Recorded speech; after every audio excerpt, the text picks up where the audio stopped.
in the pandemic as an opportunity, because we already had challenges prior to this. We cannot snap back. We just can't.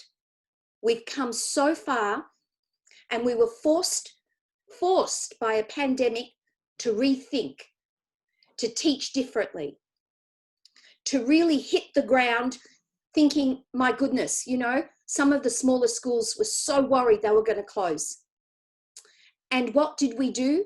Like we've always done. We actually rose to the occasion. So what do we know? Who is our key stakeholder? I'm a hybrid. When I actually work with the community language schools in Victoria, I start from what do these community language schools need and want? Not what the principal thinks, not anecdotal, oh, you know, the majority of my parents are not interested in. No, we need evidence. We need to move forward. And so, who is our key stakeholder? Well, it is a really interesting and very important question, because when we plan, and when I show you what this community school in Victoria has done during COVID and why they're not going to snap back and how they've transformed, I need you to consider, who do we need to listen to in order for the future to be really strong? In order for community languages schools not just to be the provider they are of languages, which they are at the moment, but to thrive. Because if you hear a lot of people talking about our schools, it's like they talk as if we have to survive. No, we need to thrive. And remember, for some languages, we're heading into third generation, fourth generation. We have been phenomenal when we are compared to Canada, the UK, America. We have really produced quality provision of languages. So what I want you to understand is that every one of you in this room, it doesn't matter if you're the principal, if you're just an assistant, if you just came in because you were interested and you're a parent and you're part of the council or the board of the school, we are all in this together. And we have to be part of the conversation that shapes the future. We, all of us, New South Wales, Victoria, everybody. And all of us in community schools. Now, I asked the same question, and I spent a year, and what I have is a report which I've sent to Alex, and we've had over 500 parents respond to us, both in comments and survey, what do they want from community language schools? And you're going to ask me, why parents? Well, I want you to think that in terms of parents, a lot of what mainstream talks about is developing curriculum for the learners, whether it's the standards we're using, whether it's, you know, the Australian curriculum, all that is so important. But kids don't know what they don't know. If you ask a child in a community language school, what do you want to learn? What do you like about community language schools? Because I've done that research. And you know what I get, depending on the age? Playtime, dance, my friends. What would you like to change? Oh, I don't want Saturday. You know, what would you like to learn? Don't know. Because you don't know what you don't know when you're young. What can they compare it to? So the most important person at the moment in our world is the parents. They make the decision. They pay the fees if there's a fee structure, and they get up and they take students to the school. They drive them, they walk them. And it's up to these adults to see what we do as valuable. Once they hand over the children, well, that's when we kick in. And that's where all the research about teachers kicks in, quality teachers. So why parents and not students? Because they are the decision makers. And too often we leave them out. Even in mainstream schools, they're used to raise money for the schools and do the fete. In the past, they used to work in the canteen before all the regulations. They have to have child safety, health safety certificates. So It is the parents who ultimately decide. And in the case of Greek, which is the language that I work with, we have a lot of mixed marriages. And if the other parent is not from that language or culture, then how does the decision making happen? When this parent comes, if they're not impressed with what it is that the organization even of their community school, because they've never gone to one, they haven't seen that we have really, really improved compared to where I went, the back of a church, 50 children, one teacher from overseas with a big ruler. And I remember my hands being hit because I didn't speak Greek. I said something in English. We have come so far, but these parents don't know. So when they see us, they make a decision. Is this where they want their children to be every Saturday? Or is little athletics better? So the questions we asked in the survey were, what are the aspirations? What are the hopes for parents for community languages? What do they really want? And what are the challenges they're facing? And you would have, I'm sure that any of you there would say, look, I can tell you that. Why did you have to get a whole grant to do that? Because some things came out that we knew would be there. But research is about that little nugget of gold, things that come out that you weren't expecting. So they did talk about the fact that a lot of parents said, unless the school has a year 12, and a lot said they weren't interested in year 12, they didn't think it was worthwhile beyond primary school. That was an interesting finding. Sports activities were strong competitors for community language education. Some of the things that parents said, we couldn't cope with the time and the location, clashing of sports timetable, not worth it for the weekend. What also came out was some really nuggets of gold. We had some divorced situations where they identified as being divorced and seeing the children on the weekend and not wanting to take them to community language school because that's the only time they had with them. There were some real findings, and when you look at the statistic of divorce, you can understand that. So the report, and I've sent it to Alex. I'm only going to show you this because it's not important. You want to see the real stuff. What did this school do and what is transformation about? But there were 594 parent responses. Victoria had the most. New South Wales, 14.19%. That was all the other states. And why parents enroll children? The biggest one was to learn about their cultural heritage, their background, linguistic, language, and their roots, to communicate better with family and friends, to fulfill language, for a future career or job, no. The biggest ones, of course, were relationships. We want them to be able to go overseas and speak to people. So the speaking skill has become huge in what the parents want as an outcome. Parents' expectations. Without reading that, please read the report. I know that Alex will put it in the website and you can all read it. But parents were really concerned about homework.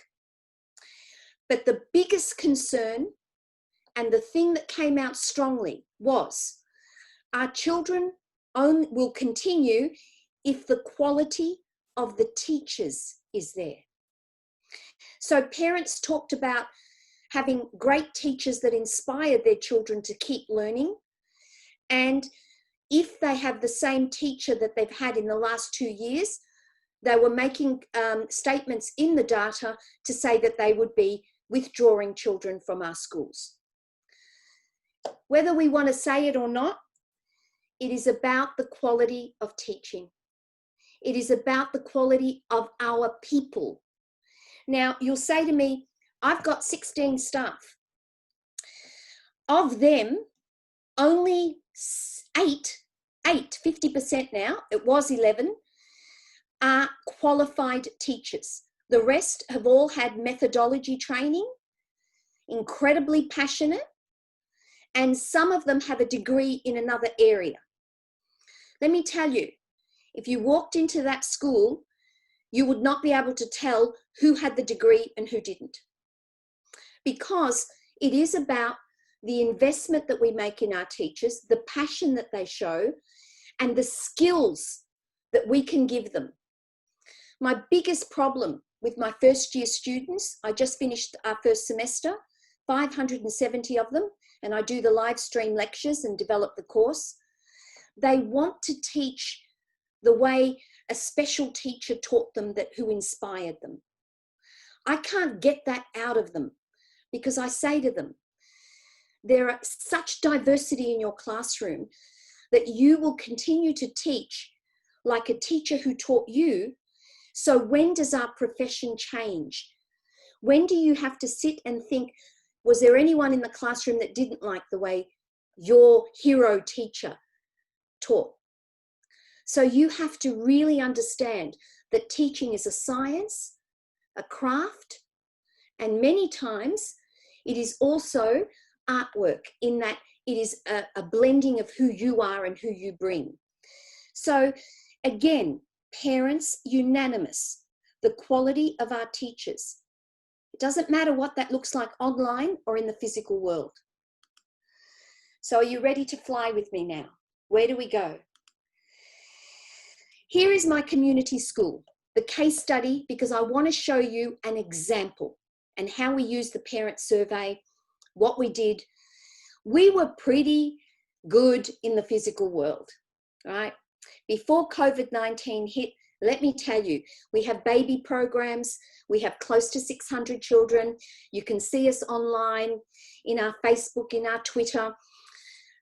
We have aides, those young people that you see with the blue uniforms, are 11 and 12 students who actually get paid to assist teachers. Many of them become teachers in the future. So we start very young, and then after they show initiative and they do year 12 Greek, many of them for 2 years shadow and are mentored and paid by a teacher in the school, and then they take on their own school. We've had overseas trips. Every second year we go to the island of Idra.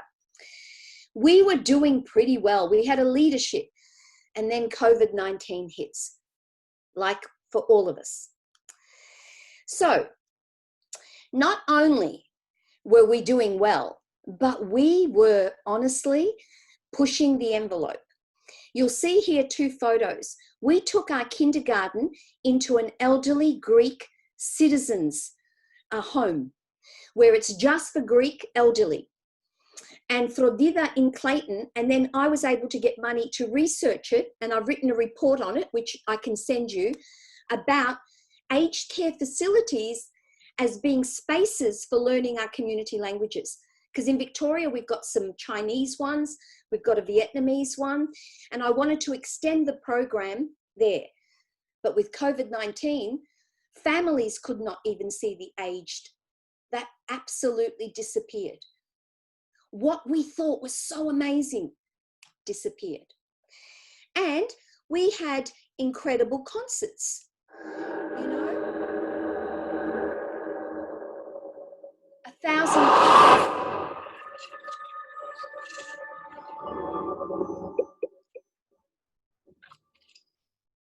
1,000 people every year, every year in September. And that was where we showcased what we did. And that has disappeared. And so what were we going to do when we had all this incredible work and now online in a very, very scary, unprecedented time?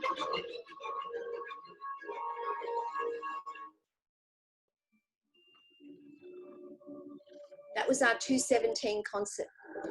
And that was just to get everybody excited. So we were a well-oiled machine. We thought we couldn't even be more innovative when we took our kinder into an aged care facility. Well, putting it all together, where do we go from here? I think someone's scribbling all over it. I don't know who's doing that, but if you could stop, that would be great. So we saw the online environment as a call for action. So the first thing we did is we had to have a structure for teachers. We had to have, what are we going to now do? We're going online. What does it look like? What do teachers have to do? What do parents have to do? So the first thing we did, the leadership team, and in the leadership team is one parent, the AP who was an ex-student, and the learning coach. This is what we did. We said that every class had to follow activity 1, activity 2, activity 3. We had an online formula.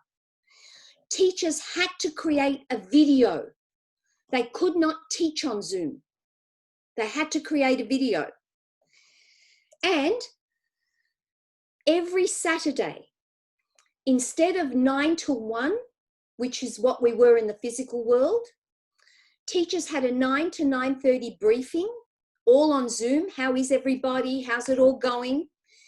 9:30 to 10:30, they were online for parent questions and small Zooms. No more than 25 minutes for grade 6. The high school were in the evenings. They were having 45-minute Zooms.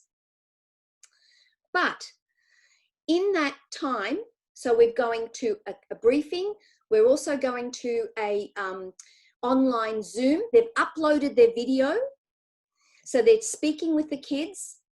And straight after that, everyone Zooms back for a coaching session. All teachers had to have 30 minutes a week coaching. The first 4 were around how to create a video. And you'll see there, one of the things from the slides, what do you notice? There are 1, 2, 3, and myself, 4 teachers, and the coaching was around, how do you present in your video? If we're going to create little videos of no more than 5 minutes as lesson bites, how do we present? How do we do the lighting? What is a virtual background? What will your Zoom be? Why is that different to the little video? And we brought our parents in. So on the left, you'll see at the beginning of every year, I would have a parent session with every year level, 2 year 7s, 2 year 6s, 2 preps. We have 2 of every class right up until year 10. Then we have 1 big year 10, 1 big year 11, and a tiny year 12. So this is what it looked like in the physical world. Well, then we had webinars and we had way more parents involved. So we started to see opportunity. Teachers were saying that all the children were attending the Zooms. And one of the biggest challenges we were having, kids away all the time because of parties, because of family events, and so forth. We then created structures right up front, literally. We had a structure so that children knew what they were doing. Here's an example for year 6. Step 1, step 2, step 3. Children knew step 1, step 2, step 3. Year 7 had 4. So we structured. Parents knew what we were doing. Teachers knew what they were doing, what was expected of them. And kids, this was the new curriculum. We had to create it. We didn't know where the hell we were going. This is a child's work. Step 1, step 2, step 3, step 4. In the Zoom, they had topics every week. This one was, talk to me about a recipe that you have this week. Part of their homework was to cook with someone at home. Remember, we were in lockdown. Cook a Greek recipe with someone at home, and then in the Zoom, show us evidence of it. Some kids were bringing in their mum who said, yep, we really did cook together. So this is how children were uploading their work. And this is a year 7 child. Because they knew what to do. Voice recording, all I have to do is click it. Their little essay, their Zoom activity, and we were asking them to go online and find inspiration about being Greek. Here is a teacher who, when we started, was a very, very scared teacher about teaching online. This is her video in week 6 after all the coaching.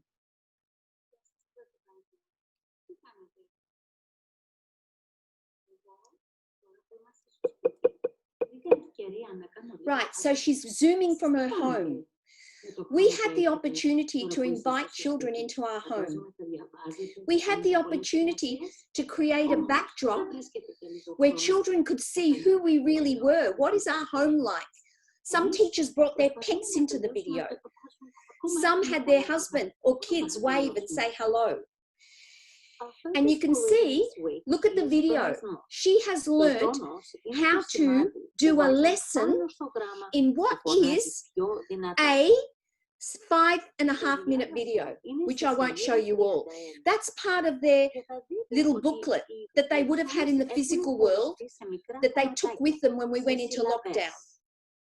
And if I just push it forward, you'll see that basically she has had all these skills around coaching and creating a video. And then we turned around and we said, we all understand inquiry learning. How many of you done methodology? And it's like constructivist pedagogy. The child is the one that has to speak. So all the year 7s had to create a grammar lesson for the grade 5s and the grade 6s. Let me explain the Greek grammar grid. It may look very confusing, but it's actually quite simple. Basically, this grid explains the rich way the Greek language works with a single simple word, the. In English, let me explain the Greek grammar grid. It may look very confusing, but it's actually quite... These children used Loom. They had their parents videoing them. We've got something like 45 videos, which I am trying to get through so that we can create a YouTube channel that younger children can access to learn grammar in a bilingual way from children who are 2 or 3 years older than them. These children loved it. There was more language. As that video goes, he speaks all in Greek, but they were allowed to use bilingual to introduce. We had children who had to create a video with their grandparents if their grandparents through lockdown were available, and one with a parent. No. Γεια σας κύριε Μαρία, σήμερα θα φτιάξω σουβλάκια με τη μαμά μου η Ελένη. Γεια σας κυρία Μαρία, είχαμε φτιάξει σουβλάκια προηγουμένως και τζατζίκι, μπράβο. So we have more speaking in the online than what we've ever seen before. Children really rehearsing and speaking and having parents support and assist them with their basic Greek as well. Other children. Zoe. Hi, my name's Zoe and I'm here to talk a bit about cases. Dosis. We have 4 cases in Greek. Nominative, ονομαστική, genitive, γενική, accusative, αιτιατική. These children use software like Loom. We didn't tell them what to do. We didn't ask them to create anything more than 5 minutes. We prepared them and scaffolded them. Much of this was revision. Parents are telling us kids are loving it. Lots of kids said to me, I understand the grammar now. Of course they do, because they had to learn it to present it. And they forgot about learning it, which is tedious, because they were so into what their video was going to look like. And will it be good enough for the YouTube channel? We were blown out of the water. Hold on. So we also came up with activities in the Zoom that would allow children, instead of Kahoot and everything, we would play with what they were learning, and then they had to give us the case. So they had to have 4 flashcards ready, and you can see they've done them all differently. I would call out something and they would have to tell me what case it is. And they were loving it. I could also see who was waiting to see everybody's card before they put their card up. So I was able to do formative observation. And they were loving it. We are still facing challenges. For example, you can see on the right, these are all the staff. In the Zoom, some staff started taking 2 classes because there were teachers that were so worried about the online. And I get it. So the challenge there is, how do we, when we go back, because we're not going back, and I'll show you how, the way we were. How do we upskill the teachers that left us, thinking when we go back into the physical, they will come back too. They are so behind the learning now. And our online superstars, we did not lose many young children. We've got 15 3-year-olds online, 19 4-year-olds, 2 preps. One is down to, I think, 16, and the other held the numbers at 20. So where people are saying young children are leaving, because of the video that our teachers do, you can see here, and I'll just go back, there are puppets. So teachers are using puppets and with the young ones, and the parents are saying they sit in front and they love it. And then even with the Zoom, it's only 10 minutes for 3-year-olds. Parents are in there, they all sing a song, it has a routine, and they can't wait to Zoom Greek school. So our challenges are, what do we do with the aides? We didn't take them with us in the online. They're in classrooms helping teachers. We couldn't take them on. Dancing. Our dance teacher couldn't do dancing because we didn't know how to do this. So for one term, we have had no dancing.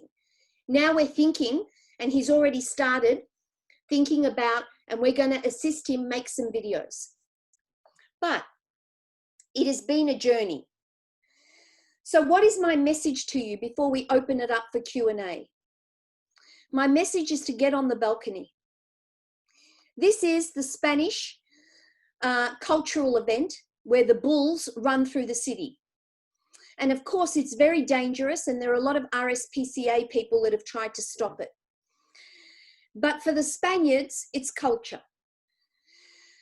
The interesting thing is this: do you stay down there where everybody is, trying to avoid the bulls and being in the way of danger and being scared?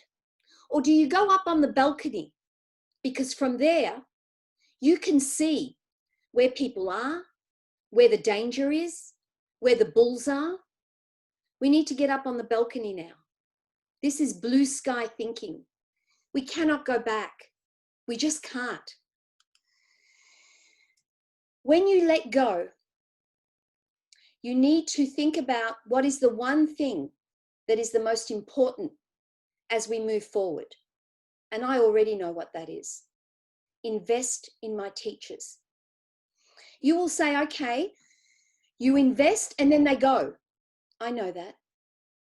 But I would rather invest in a teacher who leaves me and who could possibly be a better teacher in another community language school, or who is better for the learning that they got, even as a parent, they can use it? Or do I not invest in them and have the mediocrity that our classrooms, our children and our parents do not? They don't deserve that. We can do this, and we need to invest in the teachers we have, not keep looking for some amazing teachers that we think would fix our school. I know that I've got amazing teachers. Maybe I've got 3 or 4 superheroes. I call them that in my head as the principal. But that doesn't mean that I want the whole school like that. How did they get there? Through learning and perseverance and passion. And because there's 4 of them, they create a culture. They start to teach other teachers. We can do this. But the other thing I did was I thought I have to share this in Victoria. Now, it's really hard to share in community language schools when you share in your own language, because it's a competitive field in Victoria. I've had 2 language schools open. We've been in our language school 40 years, and 2 opened within 3 kilometres of the school. Not only are we trying to keep language going, but we've got our own language dividing and making divisive type movements. But you can't stay in that negative space. You know, at the end of the day, you have to do the best possible job. So what I did, together with another 2 amazing, one is an academic, another is a learning coach, we developed, because we always did methodology courses in Victoria, physical at nights. We've been doing it since 1988. So what I developed was online methodology. We had 30 teachers Zooming in to learn how to teach online. They've had wonderful evaluations. And honestly, it's the best thing. So on one side, you can see the online platform where they can get all the materials, the videos, we're Zooming in. And on the other, that was the flyer that happened. So we've already moving to invest in teachers. And that is a really big one, because now we can do it online. I just know years and years. I was a principal of a mainstream. I was heading a whole region's middle years, and I was running at night because we had community language school teachers, and I was doing sessional work for my university from 6 to 9. And some of them were coming very tired.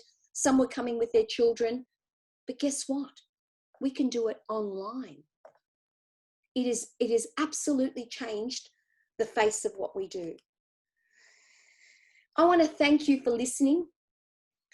I would rather have activities and breakout rooms, but it was really important for me to show you an example of what can be done. In the school I'm at, we will not go back 100% physical. We are developing a hybrid model. If the government tells us that we have to stay online for another term, we've already looked at what we can do a little bit differently to make it even fresher. What worked, what didn't. And we're ready also to go back into the physical, but we will not go back the way we were. We will go back in 1 week on, 1 week off. And what does that look like? And we are so excited because the online week is going to consolidate, push the speaking, create the Zoom, and the physical will be the experiential. The kids will be doing more because we will rely on the online for the what. And in the physical, boy, are we going to do so much stuff. Online taught us to get rid of all the things that we didn't need. We just didn't need. What is important? What are the standards? How can we reach them in a far more engaging way? So I shall leave it there because I know Alex is in there and I know that you've got questions. So what I'm going to do is stop sharing and have a look at the chat line. Yep. Right. So thank you, Maria. So what we will, we've got the chat ready to go. So if anyone's got some questions, I know that there are quite a few. So yes, if we can avoid the thank yous, let's just do one generic thank you, and we'll just continue. Could I just, while you're all thinking about questions to ask Dr. Gindidis, Maria, could you please remember that we have a recording. There were some questions before. We have the recording of this and obviously the other masterclasses that are in the New South Wales Federation of Community Language Schools YouTube channel. So just Google that, and it's also, and the material that Maria has provided I'll also have online. So which program did you use for the video creation? Asks Andrea from the Deutsch. Yeah, most of our teachers actually used Zoom. They recorded themselves on Zoom, some of them. Others used Loom, L-O-O-M, which was free. And others videoed themselves using phones. They were all creative. I could not tell them what to use, nor did we really have knowledge of which platforms were the best. Okay. Is there a difference between Zoom and Loom? Yes, Zoom is what we have right now. It's synchronous.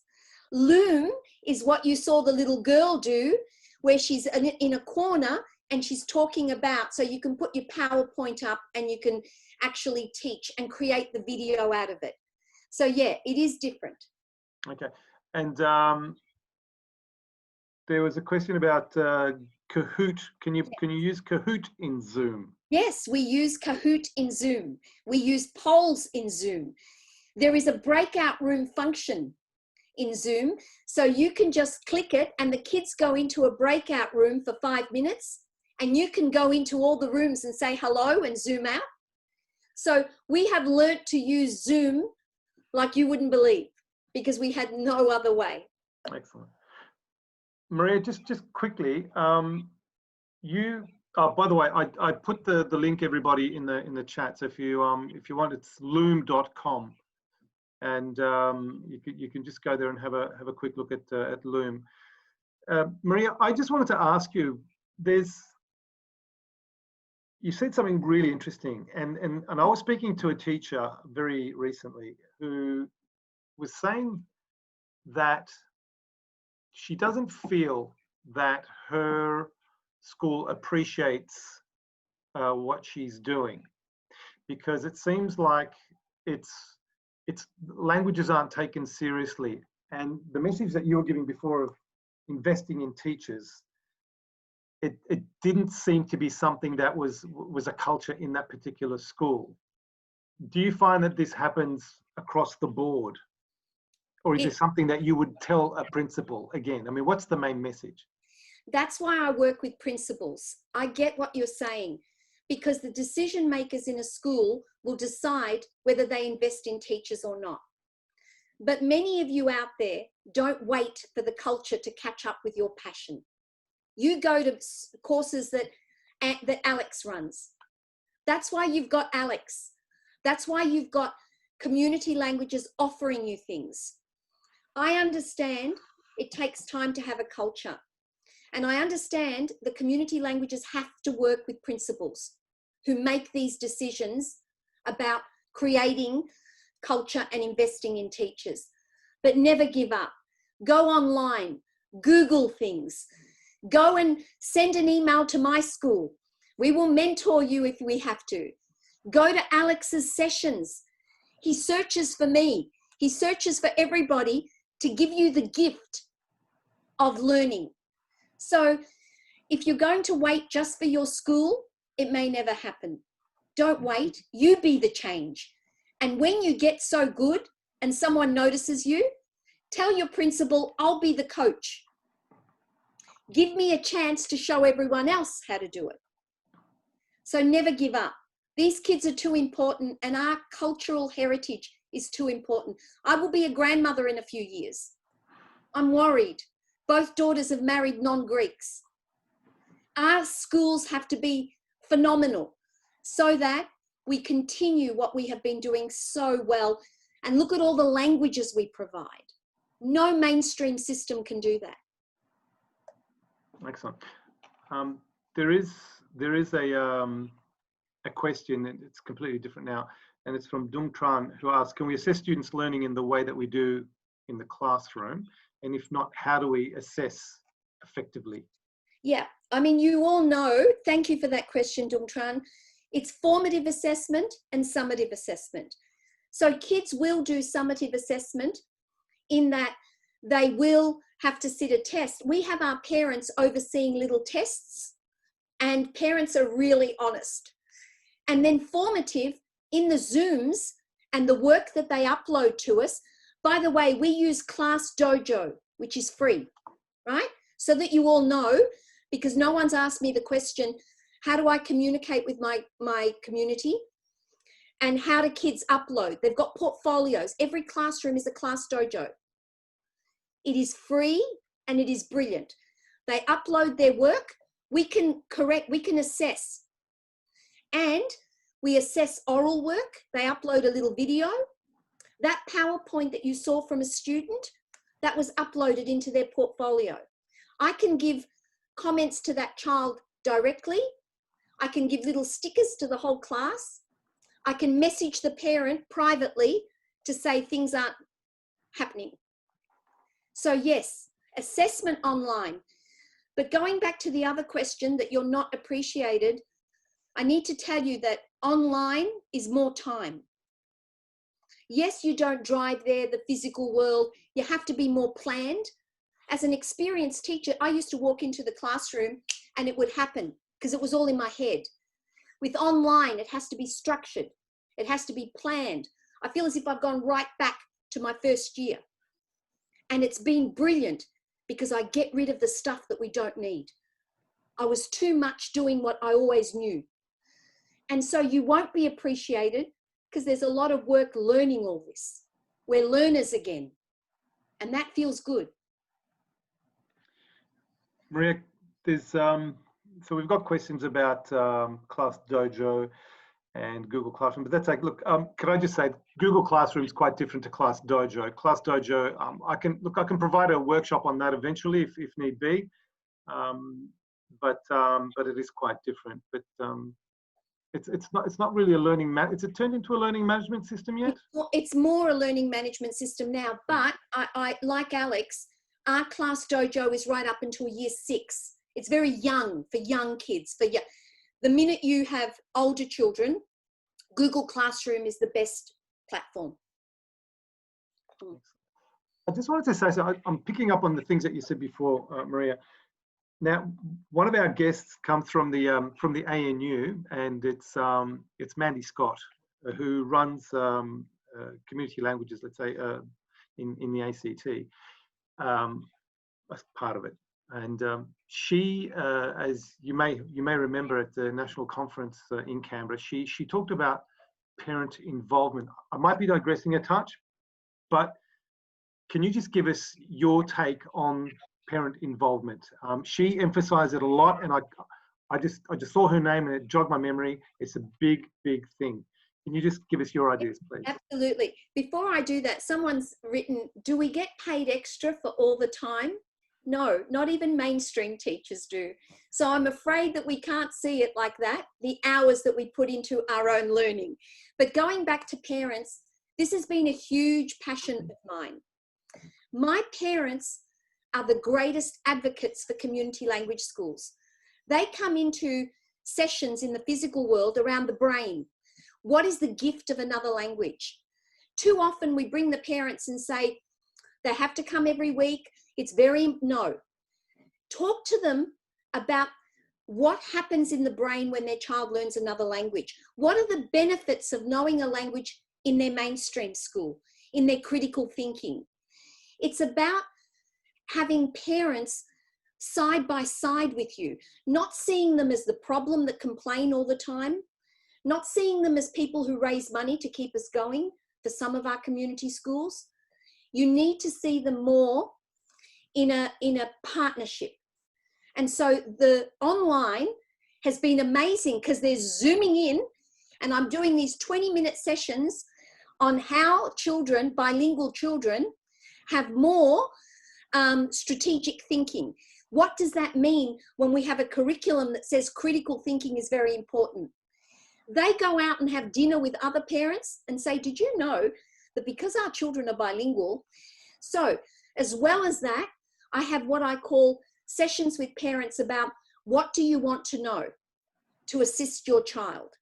And a lot of those parents are non-language speaking parents.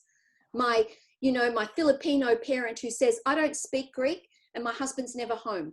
Tell me what to do. So having parents and having now an online scenario where they can all come is just absolutely phenomenal. It has made our partnership with our parents even closer.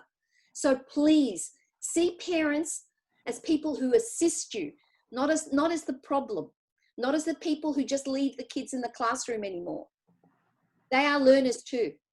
Maria, so I was just going to say, it's something that the that the sector feels very strongly about, especially the teachers who are there at the coalface. How do you get the parents involved? I mean, you've been in the industry, in the sector for so long. Yeah. You've taught at university. You're teaching at your own school. You've taught at mainstream schools. What is it that a community language school should do to engage parents more? I mean, what are the top 10, top 5 things, let's say? I'd say the first one is this, whether it's mainstream, and I worked in schools where we had to try and engage Indigenous parents, and we had to send out a bus to bring them to the school because we found out what was the issue. When you ask somebody what do parents want, the first thing they want, the majority of parents, is how does this really benefit my child? They want to know about how all this will benefit their child. And so that's number one. Number two, do a survey monkey. Ask your parents, what do they want the community languages to give them? Every community will be different. If you look at my parents, there are 300 or so families. If you look at the demographic of the school that I work with, a lot of professional parents, a lot of parents, you know, who have, you know, year 12 degrees, who are bilingual. Their needs are different. They're interested in neuroscience. But if you have a school that is smaller and they're first generation immigrant parents, they may want the sessions in their own language. We do our sessions in English now because we don't have, we've only got 2 families in the whole school that have come from overseas and who want things in their language. So my first one is, what benefits their child? What is it that is going to make their child successful?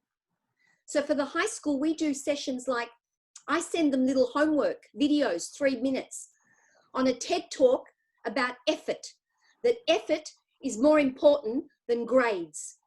And that when they see their children, instead of saying, did you get 20 out of 20? They need to say, how did you feel about that? Do you think you worked hard enough? So the growth mindset was something my parents were interested in, the high school. They wanted to know, how do we talk to our kids so that, you know, we're actually making them feel more confident. I've got a child whose brother got into medicine or something, and they think that they're just not going to make it. And they keep thinking we compare them. How do I work with that? So I had a session on growth mindset, how to talk to children about effort and not outcome. So all of you, a little monkey survey, find out, start with what they want, not what you think they want. That's why I did the national survey. We talk too often like, I know, 40 years I've been in my school. And I sometimes I think, oh, I know what they're going to say. And I stop and I think, no, I don't. I need to find out. I need to have evidence. I need to really think, maybe something will come out that I never thought about. So that's where you start. The benefits to the child and what do they want? They know what they want. They just need to tell you. Marie, can you see any of those questions there that you might want to pick from? Some people complain that there's too much screen time. Well, now that schools have gone back, right, into the physical, that won't be a problem for us if you stay in a blended model. And yes, there is a lot of screen time. But you know what? In our videos, we ask children to go out into the yard and come back with 5 things from the yard that have the color prasino, green. Mum had to take a photo and upload it. So what I'm saying is that there is a methodology that is absolutely amazing, that those sorts of questions, through creativity and thinking about language acquisition and experiential learning, could become fantastic. Excellent. Any other questions, anyone? Is anyone interested in going more blended? It's something that seems to be coming up also I get calls and emails. Do we have to go back, Alex? It seems to be working so well. I mean, we've heard that already in some of these comments. So I find that it's the only problem here in New South Wales is that, and Andrea, who's still there from the Deutschstunde, knows all about this, is that you have to be face-to-face in New South Wales to be funded. So it's face-to-face 2 hours every week. If we go blended, then there's a bit of an issue. I mean, you've got kids who might be there for an hour. So it's something that New South Wales has to consider, depending on what the demand is going to be like. So hopefully, here we go. Marla's already saying that, yes, you have moved to a blended model. Blended meaning that we do a little bit online, a little bit offline, face-to-face. So imagine, I'm going to tell you to imagine, right? Just to imagine. And I love that question from Vicky. What is blenders? Think of your blender, Vicky. We're going to do some online and some physical. But imagine if online we uploaded little videos, their lesson, and in the real world, we did dancing and cooking and grammar in real experiential. What if the physical changed? What if it became a far different experiential classroom? Because we had the online to do the other stuff that takes up so much time, wasted time sometimes, in the physical. There's a new model now called hybrid, like the hybrid car. You know, you can have electricity and you can have diesel or petrol. There's a new model because it's not exactly blended. So we're looking at what our school will look like. Now, what Alex said about the 2 hours, we have the same in Victoria, 2.5 hours. But guess what? Because of COVID-19, all bets are off the table. You can't tell us that now. And they would be very happy to take it off the table if you showed them a blended model. And with COVID-19, remember, our principals in mainstream schools are very worried about us in there. The cleaning protocols are crazy. The playground has to be cleaned every time kids go there. High touch areas have to be sanitized. So if we had a blended model, we're doing you a favor. Don't talk to us about 2 hours face-to-face. No. It's a very important point, and it's something that keeps coming up from a lot of you that are here this evening. Are aware that cleaning products, I sent you some emails about cleaning products, and we've got principals saying, oh, you've got to sanitize the equipment outside that the kids are playing on, and it gets to be quite a difficult task, but it's something that we need to do. Anyway, I think, Maria, look, we're going to bid you good night and good evening, and thank you so much. We've got some great feedback. Can I just, before Maria goes, please, everybody, remember the YouTube channel is the New South Wales Federation of Community Language Schools. That's where you will find the recording of this evening's session, and her material, which she has so generously shared with you, will also be available on the Google Classroom.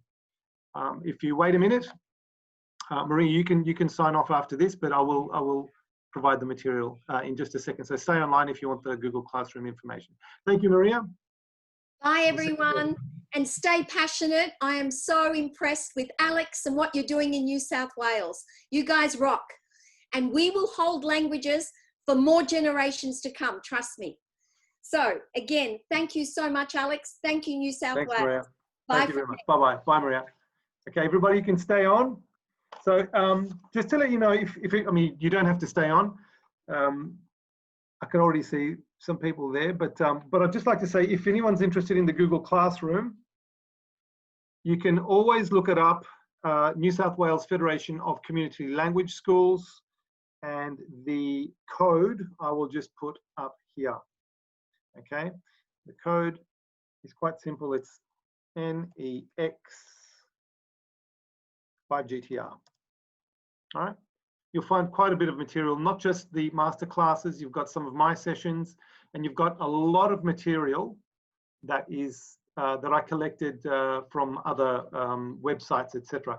While I've got 98 of you present, I'm trying to get a very, very special guest to speak in a couple of weeks' time. I know it's holidays.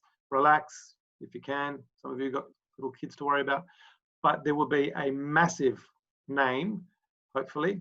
He said yes. I'm not going to say who it is yet, but it'll be a surprise. And it's somebody that has created the history of language learning, language acquisition. That's all I'll say. Hopefully he's still available. So anyway, we will see you again, everybody. If you've got any other questions, I can't answer anything to do with Maria, but please feel free to email me. Thank you very much, everyone, and we'll see you in the near future. Okay, have a great holiday when you do. Thank you. Bye-bye.